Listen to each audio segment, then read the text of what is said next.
Okay, so for my disability, I am using crutches after having reconstructive surgery of my ACL and my meniscus. And for my first theory I was given, it was the ecology of human performance.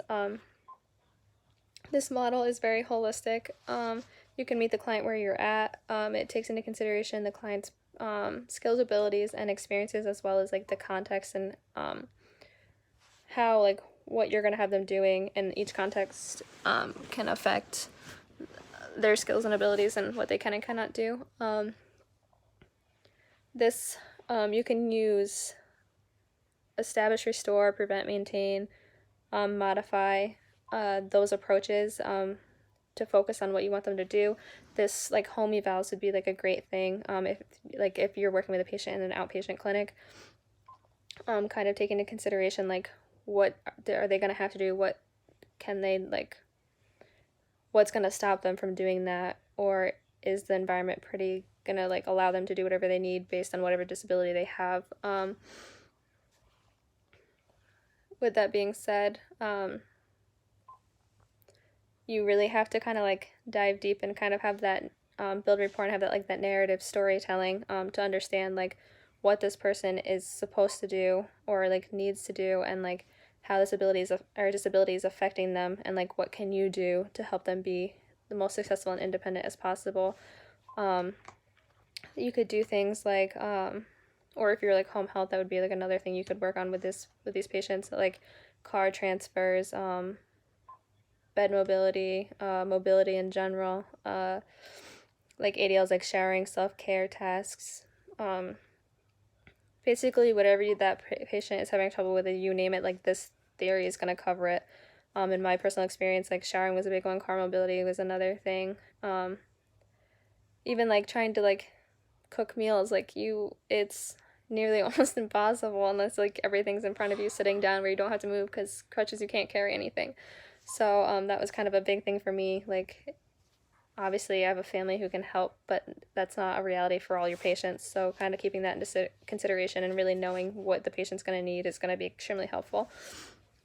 With my second theory, it was motor learning, and this is actually I get to see both sides of this, like both theories, because now I'm going to PT, and I mean, it's like biomechanical, but the motor learning theory fits a lot of what the PT is doing with me. I've had a lot of muscle atrophy occurring due to not being able to use my leg. I've been locked out in 0 degrees extension for the almost past 3 weeks. On Thursday, it'll be 3 weeks post op. But motor learning is all about like repetition, repetitive motion, learning skills, transferring skills, having like regaining voluntary control over the like injured muscles or whatever the person's disability is. And it also kind of takes into consideration the spatial and like temporal context. So like with PT, I'm doing a lot of quad sets because my quads and my hand, more so my quads is like the majority of like where I don't have a lot of muscle firing going on. So it's just kind of like trying to wake them up and like really just gain the strength and range of motion back, because I mean a lot of that's due to scar tissue, but like trying to like get all of that motion back is really just focused on like what motor learning is.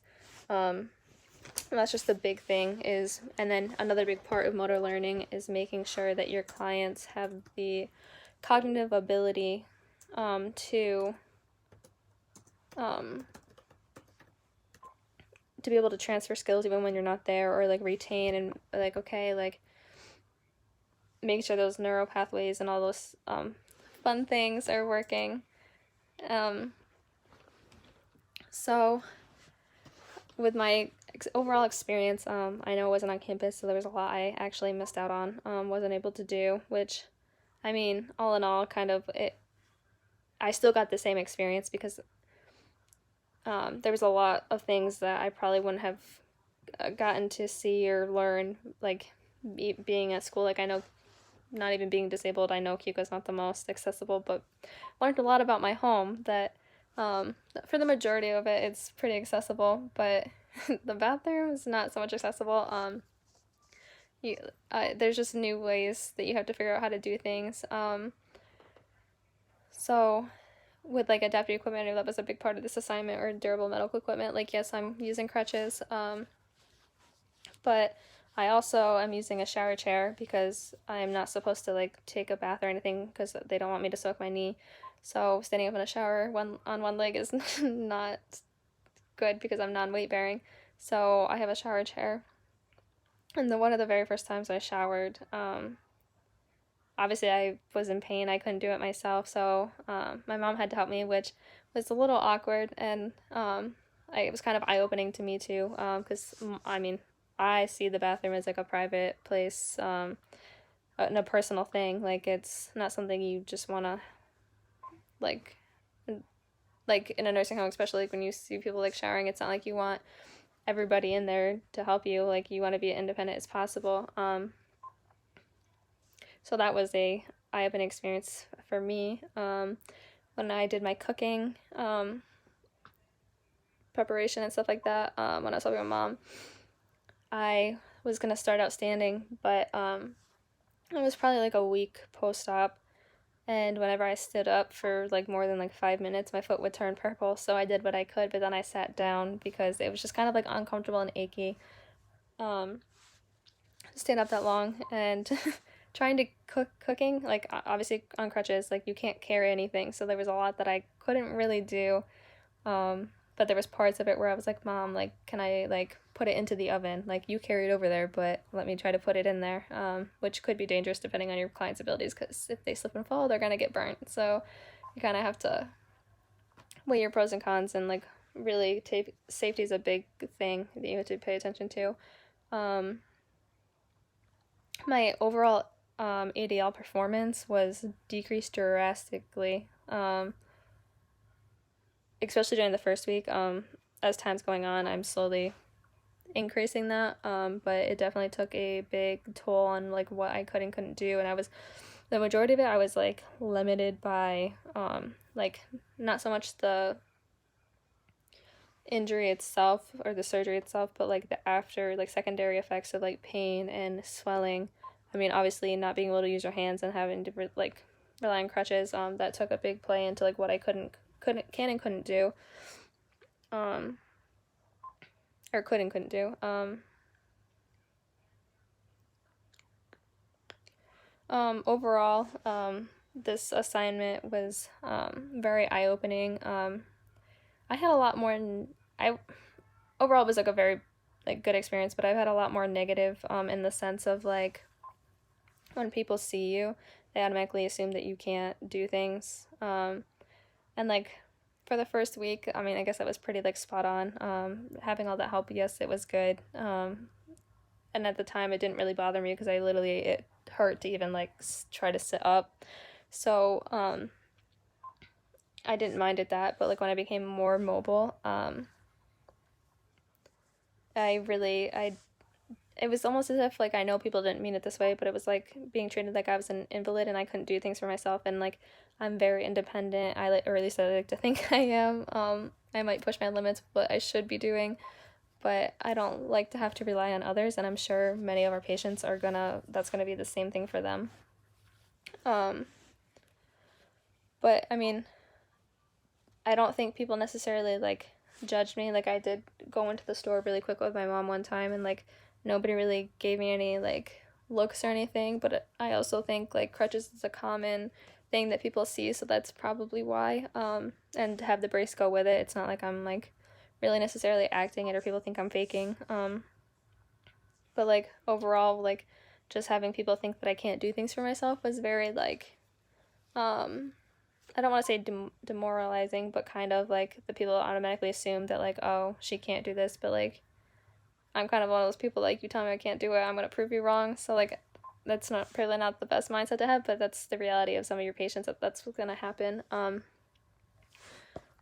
This assignment in general, it was eye-opening to see like what they like experience on a daily basis. And I think I got a like an advantage to actually having a disability and going through this, because there's more than what just meets the eye. And like for some of the other students, like other classmates of mine, Like, yes, they might have had a brace that restricted them from doing something, or they didn't have like a hand to like grasp anything, but they didn't have any of like the underlying, like, not visible symptoms like pain, swelling, maybe like anxiety. Like, yeah, maybe they had anxiety because they thought people were judging them or something like that. But there was more to just like the physical disability that your patients are going to be experiencing, which I think I kind of got the upper hand, even though that might have sucked a little bit for me. But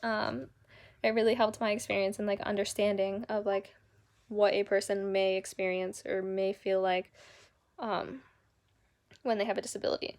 But there was also a lot of things that I wish I would have known, like, um, or I wish that I would have told or taught or something before, just kind of having the surgery and like, well, you're on your own. Um, like car mobility and like even doing my brace. Like, I wasn't even taught how to do my brace. Like, yes, it's kind of simple, but the PT actually went over that with me after being so many weeks of taking it on and off to do certain things. But having an OT background, like, yes, that helped me, but this is going to be the reality of your patients. They're not going to be spoon fed everything. They're not going to know everything. There's going to be a lot of like anxiety and uncertainties that they might be afraid to ask. So carrying this experience forward with me when I come to a patient or I'm like treating a patient or helping a patient, just kind of like keeping in mind like what did I wish I knew, or what did I like wish I was taught, what like that was going to help me get through my experience and make life a little bit easier.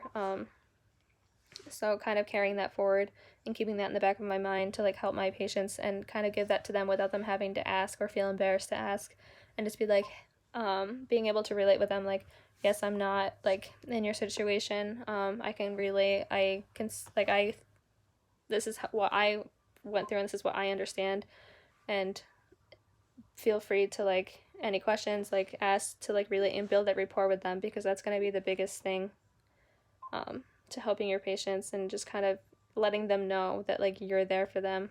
And this experience literally taught me actually I literally put myself in their shoes, was able to actually do that, and it's something that's definitely going to help me connect and improve my treating abilities and techniques going forward.